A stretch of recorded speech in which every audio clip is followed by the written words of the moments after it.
A warm welcome to A Nurse's Lift to Work with Tina and Kate, coaching podcast by two healthcare professionals. We are friends, we are nurses, master NLP coaches, hypnotherapists, parents and business owners. We are busy people juggling many things just like you. You are in for a treat. We will chat about informal coaching tips, coping strategies, and how to effectively change your mindset and have some fun along the way. So, hop on board with us for A Nurse's Lift to Work.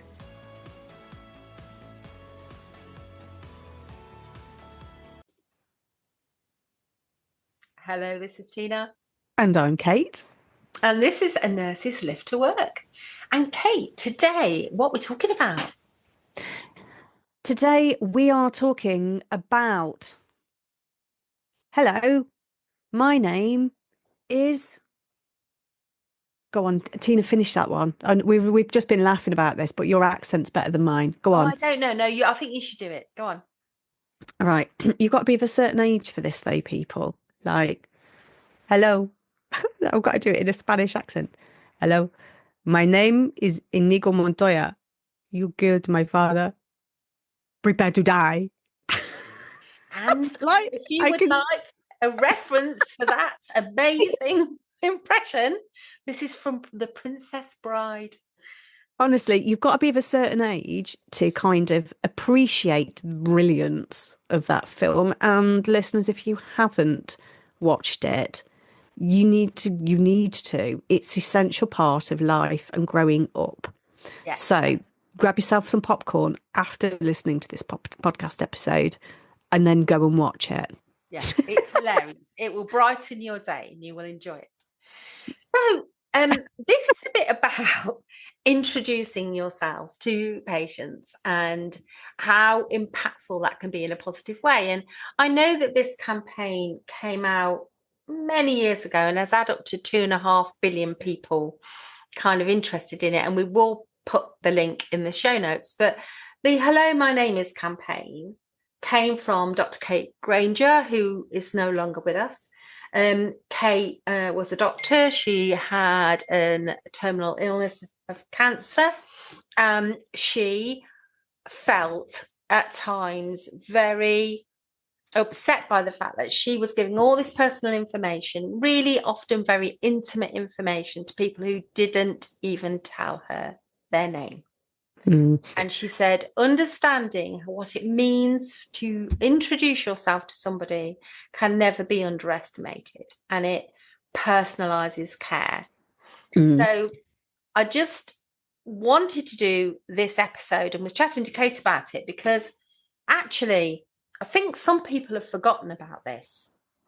Yeah, and it's interesting as well, isn't it? Because as healthcare in general, now this is personal. Personally, I feel that it's kind of ingrained in what we do. And it's, hi, my name's Kate. I'm one of the nurses. What would you like me to call you? That's a normal thing. But this campaign has been going for like over 10 years now. Mm.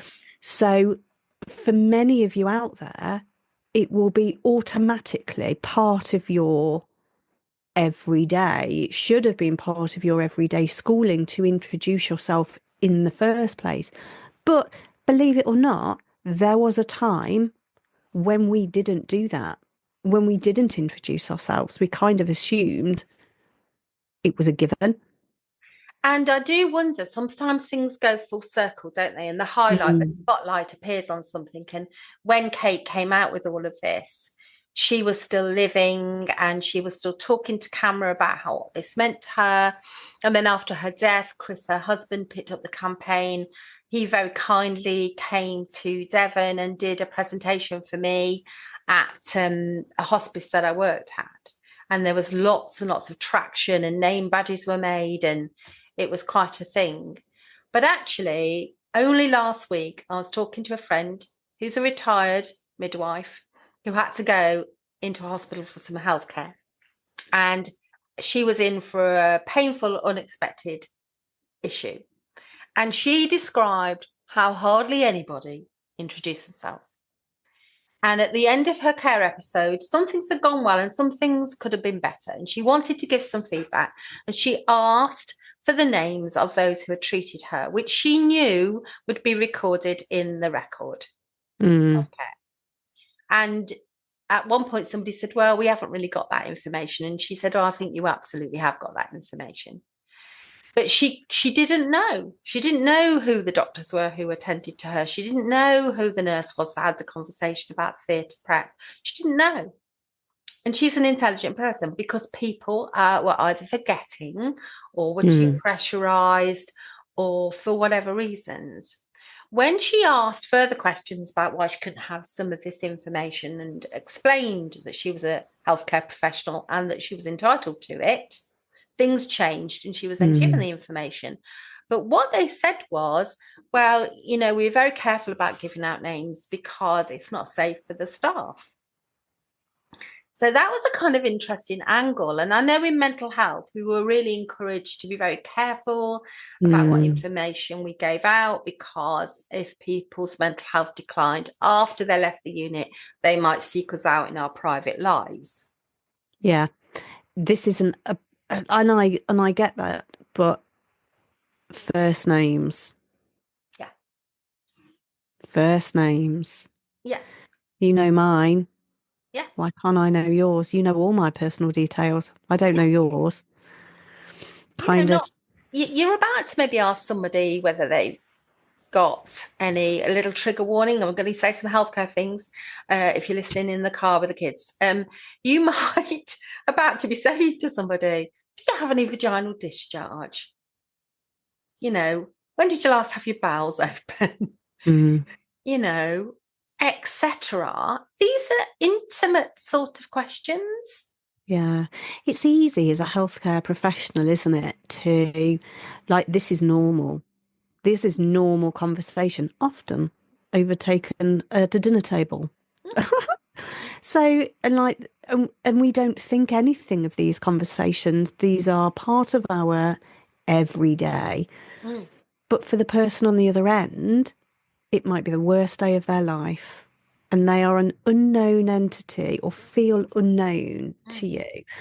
And there are in the campaign, you may or may not know that there's four main elements of it. And one of them is to see me as a person, as a human, as an equal. How do you do that? When you introduce yourself, you make it personal, don't you? Yeah. And it's not hard. It's the first rung, I think I'm quoting now from Kate, but it's the first rung on the ladder to providing truly person-centred, compassionate care. So the fact that I connect with you by giving you my name, and the fact that I have the courtesy of introducing myself, it's also a courtesy, isn't it, to do that? Before I lay my hands upon you or do anything. It's just, and it immediately relaxes people. You can see people are really tense. I've been in situations nursing when patients have looked very tense or anxious, and I have said, oh, hello, much like you said, Kate, my name's Tina, one of the nurses here. I'll be looking after you today. So where are we at then? What brings you here today? Yeah. And they are immediately like, phew, somebody's here for me. They've got a name. And the connection builds and the rapport starts. We've talked about rapport in a previous episode. So I think it is kind of interesting. And I saw, and I know they're quite popular at the moment, a little video about theatre staff wearing hats with their names on their forehead, and that they could have names which velcroed off and velcroed on, which kind of made them look more professional rather than writing on a sticky label. But the reason the team was saying it's a lot safer in the theatres that we've all got our names on, and I'm sure it is one of the factors, but also it's because the patient needs to be able to identify you as well. Yeah, I think this is a great opportunity right here, right now, to just take a minute as you're listening to this and think about the times when you have been on the other end of a phone call or a situation, and you're talking to somebody, but you don't know who they are. You don't know what they do. How did that make you feel? You know, how did you respond to this nameless person that's giving you directions or telling you what to do or listening? And now think about how your patient feels. If that's how it made you feel, now think about how your patient feels. Because, like, one of the best ways that we can identify with where our patient is at is through empathy. You've got to put yourself in their shoes. Like, I'm scared. I don't know what I'm doing. And now I've got this person who won't give me their name. Why won't they give me their name? And it's very quickly you can go from feeling like you've got power and control and you're the mistress of your own destiny. You've just parked your car in the hospital car park. You found your way to the department. You're a kind of thinking, feeling, knowing human being to a nameless, faceless creature in a department that gets walked past a lot. Sometimes I mean, I've been in situations where patients have said, I want your full name. And you're like, so there's two things that automatically go through your head, isn't there? Like, one, they're going to make a complaint and I'm going to get a right old bollocking. I don't know if I'm allowed to say that. I'm really sorry. A telling off. Or why? What is it? And we automatically go to that defensive note, that place, don't we?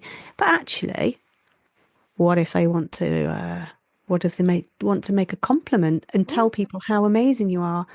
Or actually, what difference does it make?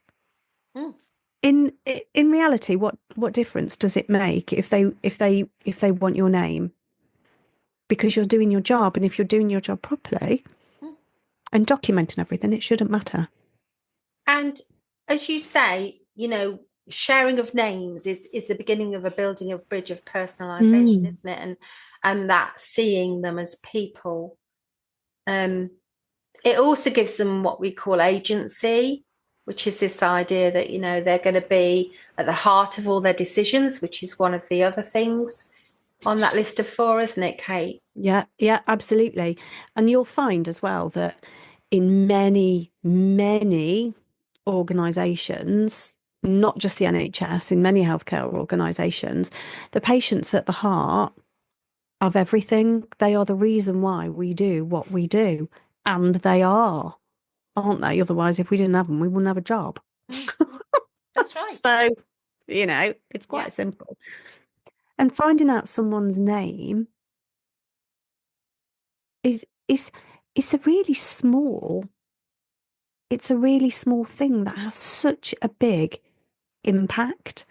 And it's not just using their given name. It's finding out what they want to be called. And that's also a big one, isn't it? Like, I'm a Catherine, but if you call me Catherine, I'm probably being told off. She says, giggling into the microphone, Catherine, you get down these stairs. Oh.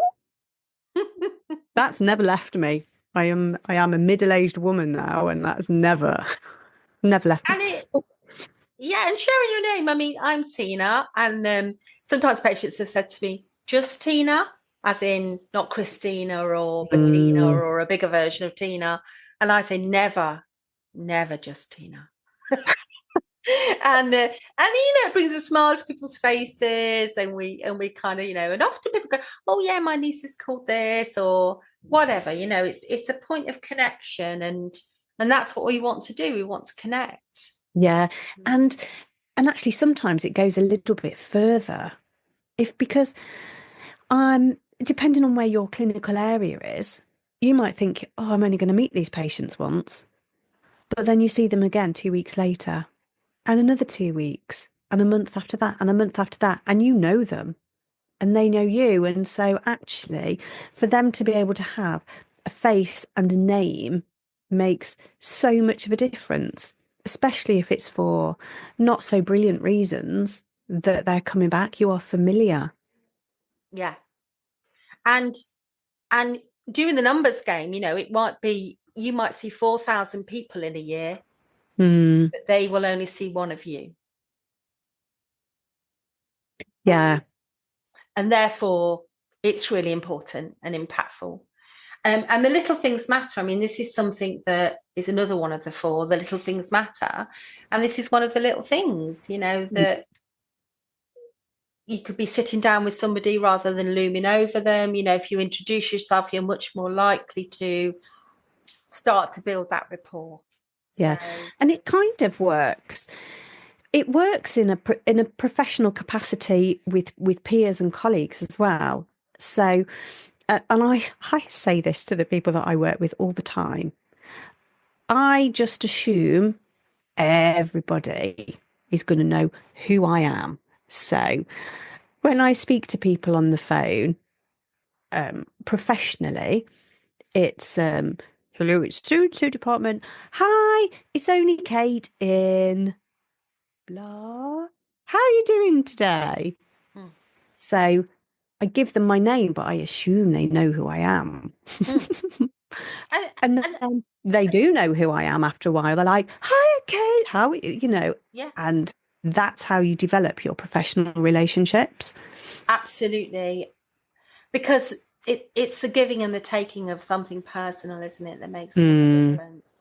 I would agree. And, I've certainly seen it work on the other side where people have gone, oh, if you phone microbiology and you get John, he'll be so helpful. Yeah. John is the one who says who he is. John is the one with the warm, friendly voice. John is the helpful one. Otherwise, it's the faceless microbiology department. Yeah. So and so now, I mean, I know I asked you to think about something before. I've got this really annoying fly in the window. It's doing a kamikaze thing going on. Has it introduced itself? It has very much introduced itself, and yes. Is now have a think about all of those people that you come into contact with every day professionally. How many of them introduce themselves? How many of them would you go, oh, yep, let's speak to X, Y, and Z? Because I know that they're going to be nice. And sorry, go on. I was going to say, and you'll be amazed or not at how much easier it is to get stuff done when people know your name. And I used to play this game in the when I collected the TTO takeaway medications from the very grumpy looking pharmacist. So some were more friendly than others, and there was a particularly grumpy looking one, and she was called Claire. And it said it on her badge. She never introduced herself to me, but whenever I went down and she handed me something, I would say, thank you, Claire. Thank you. And after the 3rd time, I could see her looking as if to say, who is this woman? I don't know her. And she paused, she handed it, and I said, thank you, Claire. And she said, sorry, do you want to know you? And I said, I'm Tina from, such and such department. Smiley face. And she was like, oh, okay. The 4th time I went to pick it up from previously Grumpy Claire, she went, hello, Tina. I'll get that for you in a minute. I was like, yes. It was a game I used to play with people who were very disconnected. I used to think there's a reason why you're disconnected. Maybe you've just zoned out, or you've that's your coping mechanism. Yeah. Or maybe they are just so well known, or feel so well known as a nameless person, as in nobody bothers. Oh, it's the pharmacist. And you'll find this if you're a student, you are going to be nodding right now. It's a student. The student. And I know that you're going to be nodding because that's happened to every single one of us at some point in our careers.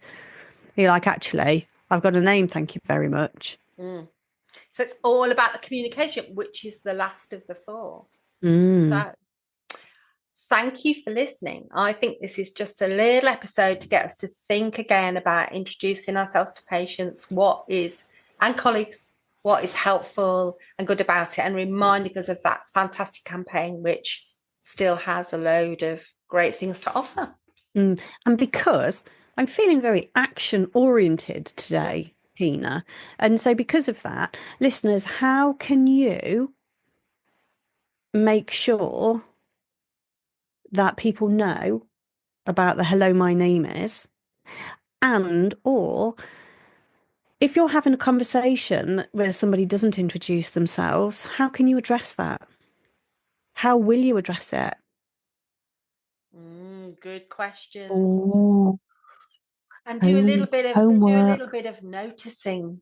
Do Kate's actions and do a little bit of noticing. How often is it going on? How often do you notice introductions and names being given? On that note, you guys are going to have an amazing day. Excellent. Thank you. You've been listening to Tina. And I'm Kate.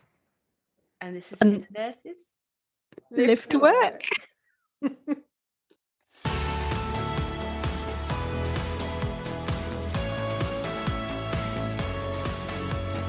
You've been listening to A Nurse's Lift to Work with Kate and Tina.